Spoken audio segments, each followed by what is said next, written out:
हरे कृष्णा। तो सभी विद्यार्थियों को बहुत बहुत धन्यवाद है जो कि वीडियो को देख रहे हैं और साथ में भगवत गीता की तैयारी के लिए हमारी जो पुस्तिका है उसका भी अध्ययन कर रहे हैं। तो हम सभी बहुत बहुत धन्यवाद देते हैं मध्य प्रदेश शासन का, माननीय मुख्यमंत्री डॉक्टर मोहन यादव जी का, जिनके प्रयासों से और जिला शिक्षा अधिकारियों, सारे प्रिंसिपल्स और सारे जो विद्यार्थी हैं उन सभी के प्रयासों से और इस्कॉन उज्जैन इसमें पूरा अपनी सहभागिता निभाते हुए इस कार्यक्रम को, भगवत गीता की प्रतियोगिता को पूरे मध्य प्रदेश के विद्यालयों में आयोजित करवा रहे हैं। तो इस संबंध में आज हम आपके बीच लेकर आए हैं अध्याय 5 के बारे में चर्चा। अध्याय 5 का शीर्षक है दूसरों में अच्छाई देखना सीखें। चर्चा करने से पहले हम हर बार की तरह भगवान से प्रार्थना अर्पित करते हैं। इंग्लिश में कहते हैं prayers go up, mercy comes down. जब हम प्रार्थनाएं करते हैं तो भगवान कृपा आती है। तो आइए प्रार्थना करते हैं। नमो विष्णुपदाय कृष्ण पृष्ठाय भूतले श्रीमते भक्ति वेदांत स्वामिन्निति नामिने नमस्ते सारस्वती देवे गौरवाणी प्रचारिणे निर्विशेष शून्यवादी पाश्चात्य देशतारिणे वाञ्छाकल्पतरुभ्यश्च कृपा सिन्धुभ्यैव च पतितानां पावनेभ्यो वैष्णवेभ्यो नमो नमः। श्री कृष्ण चैतन्य प्रभु नित्यानंद श्री अद्वैत गदाधर शिवासादि गौर भक्त वृंद।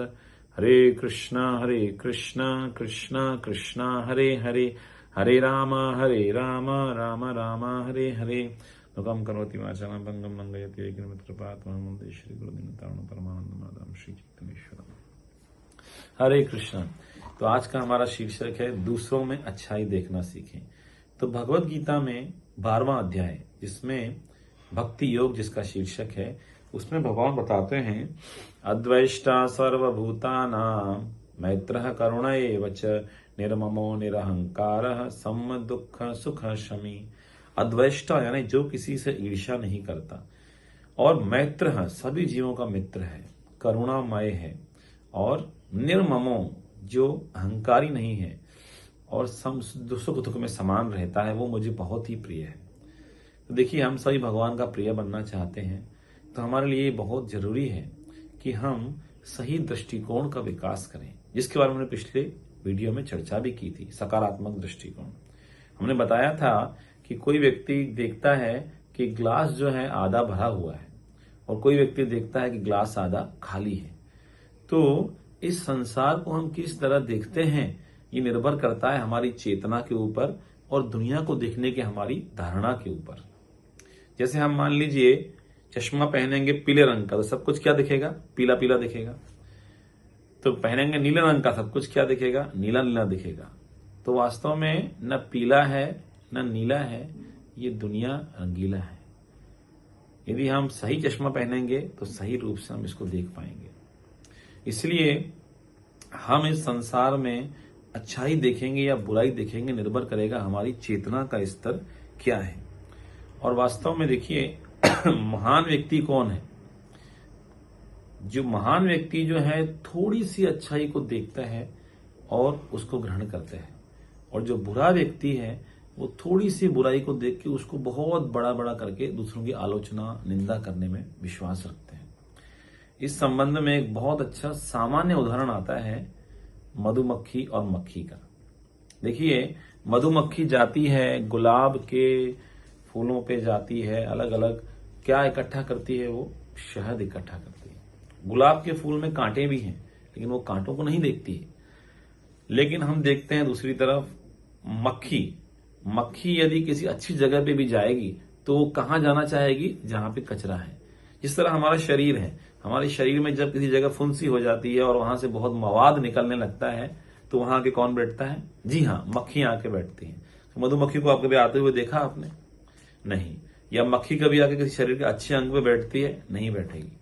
तो हम देखते हैं कि मक्खी का स्वभाव और मधुमक्खी का स्वभाव बहुत ही अलग अलग है। उसी तरह से मधुमक्खी एक शहद को इकट्ठा करते करते इतना बढ़िया छत्ता बनाती है, और मक्खी जो है कचरा इकट्ठा करके अपने आप को कष्ट देती है और कोई उसे पसंद नहीं करता है। इसी प्रकार से यदि हम अपने जीवन में अच्छे अच्छे गुणों के दूसरों के अंदर देखेंगे और उनको अपनाएंगे तो हमारे पीछे एक अच्छा फूलों का गुलदस्ता हो जाएगा। लेकिन यदि हम हमेशा दूसरों के दोष देखते रहेंगे तो हमारे पास केवल कांटे ही हमको मिलेंगे। इस संबंध में एक बहुत अच्छा उदाहरण और है, जैसे चांद है। चांद के अंदर भी लोग दाग देख लेते हैं, लेकिन चांद के अंदर कितने गुण हैं। वो शीतलता देता है, सारी वनस्पतियों को पोषित करता है, सारे पेड़ पौधों को पोषित करता है। और महाभारत में इस संबंध में उदाहरण आता है दुर्योधन और युधिष्ठिर का। आप लोगों ने सुना होगा, उनके गुरु थे द्रोणाचार्य। तो द्रोणाचार्य ने एक दिन दुर्योधन से कहा, दुर्योधन तुम एक अपने से अच्छा व्यक्ति ढूंढ के लाओ।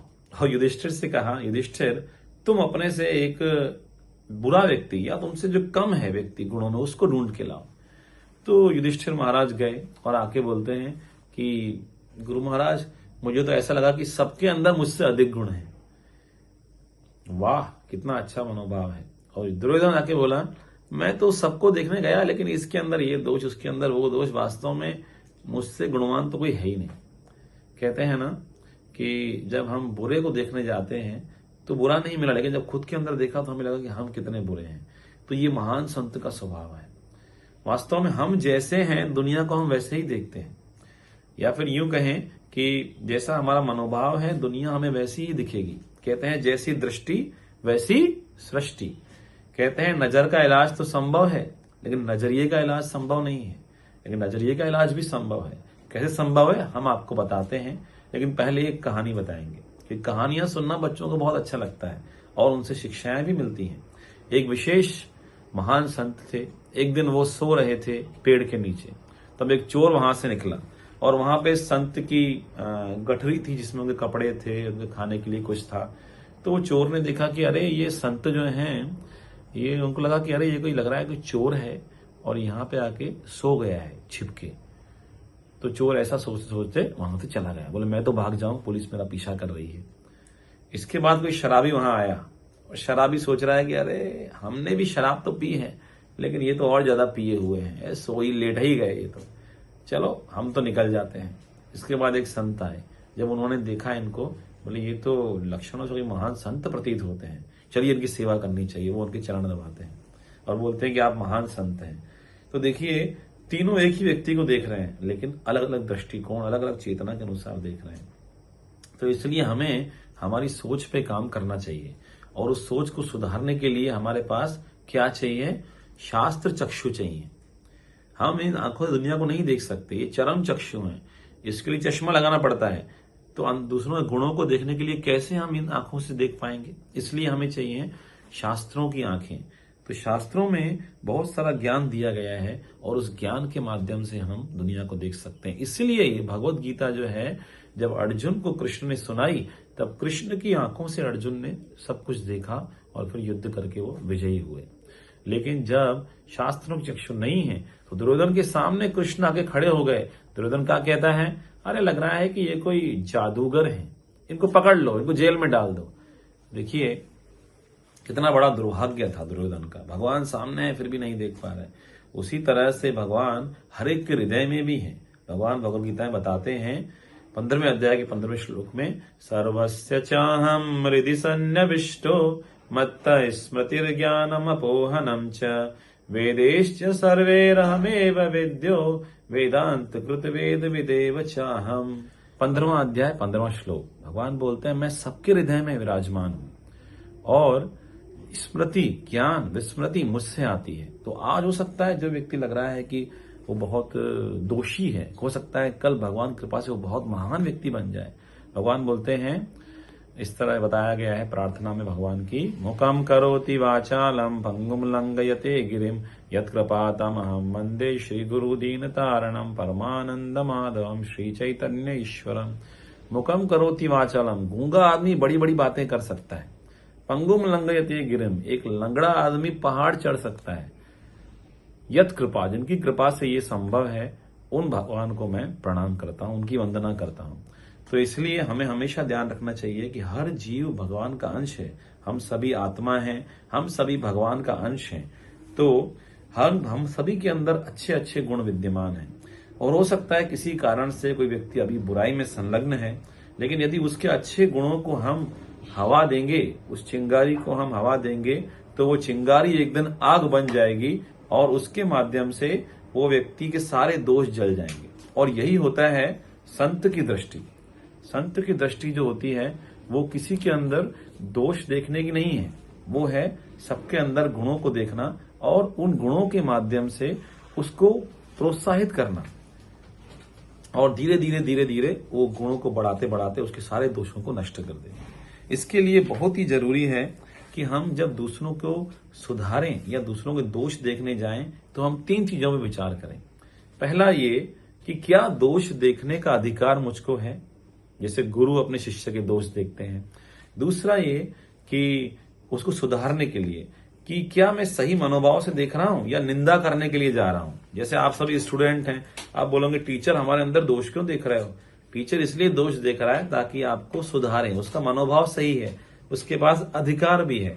और तीसरा एक्शन, अथॉरिटी, एटीट्यूड, एक्शन, क्या हमारा एक्शन सही है।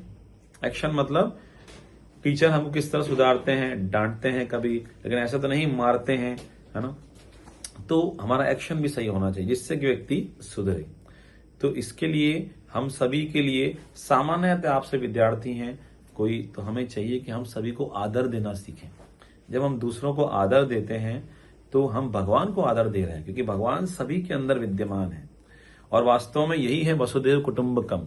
माननीय प्रधानमंत्री जी का जो विचार है कि पूरी दुनिया एक परिवार हो, तो कब होगा, जब हम दूसरों को आदर देंगे। तो यहां मैं आपको बताऊंगा कि कैसे हम परिवार वालों को आदर दें, कैसे हम शिक्षकों को आदर दें, कैसे हम समाज के लोगों को आदर दें। तो हम अपने परिवार में सभी बड़ों के पैर छुएं और उनके साथ सम्मानजनक भाषाएं बात करें, उनकी प्रशंसा करें, उनके कार्यों में मदद करें। इस प्रकार जब हम करेंगे तो परिवार के अंदर एक बहुत ही अच्छा वातावरण निर्मित होगा। वरना आजकल क्या होता है, जरा जरा सी बात पे परिवार टूट जाते हैं, क्योंकि एक दूसरे के प्रति आदर की भावना नहीं है। तो यदि हम ये ऐसा करेंगे तो बच्चे भी उससे सीखेंगे और आपस में सब मिलजुल के रहेंगे, तो सबका साथ सबका विकास हो पाएगा। इसी प्रकार से आप सभी विद्यार्थी हैं तो हमें शिक्षकों का आदर करना चाहिए। तो हम कैसे शिक्षकों का आदर कर सकते हैं। हम कक्षा में समय से जाएं, हम उनके प्रति हमेशा आदर से बात करें और जो कक्षाएं पढ़ाया जा रहा है उसको ध्यान से सुनें। जैसे ये भगवद गीता प्रतियोगिता में जो पढ़ाया जा रहा है उसको आप ध्यान से सुनें और उसके आधार पे जो नियम बनाए गए हैं उनका पालन करें। और इस प्रकार से हम शिक्षकों का आदर कर सकते हैं। इस तरह जब हम आदर करेंगे तो शिक्षक भी हमें सही प्रकार से ज्ञान देंगे और अपना आशीर्वाद देंगे, ताकि हम पढ़ाई में आगे बढ़ेंगे और जीवन में हर क्षेत्र में आगे बढ़ेंगे। इसलिए हमें ये बहुत ही जरूरी है कि हम शिक्षकों का भी आदर करें। समाज में जो समाज के नियम हैं, जो बड़े बुजुर्ग हैं, उनका आदर करें। इससे क्या होगा, सारा समाज एक होगा और भगवान भी प्रसन्न होंगे।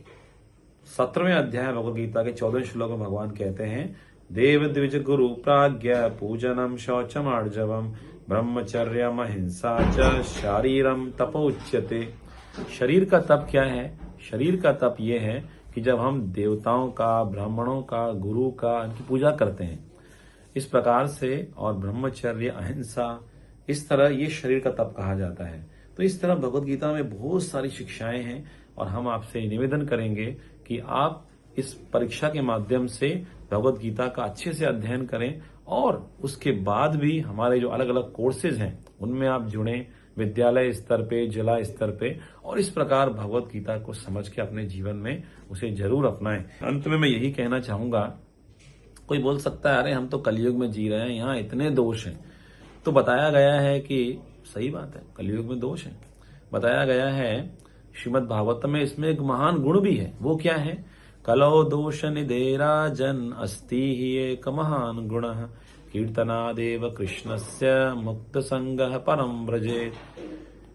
सुखदेव गोस्वामी परीक्षित महाराज से कहते हैं, हे राजन, कलयुग दोषों से भरा हुआ है, दोष निधे सागर है, अस्ति ही एक महान गुण, लेकिन इसके अंदर एक महान गुण है। वो क्या है, कीर्तनादेव कृष्णस्य, केवल भगवान कृष्ण के नामों का कीर्तन करने से मुक्त संग, हम सारे दोषों से मुक्त हो जाएंगे और परम व्रजेत, भगवान के धाम को प्राप्त करेंगे।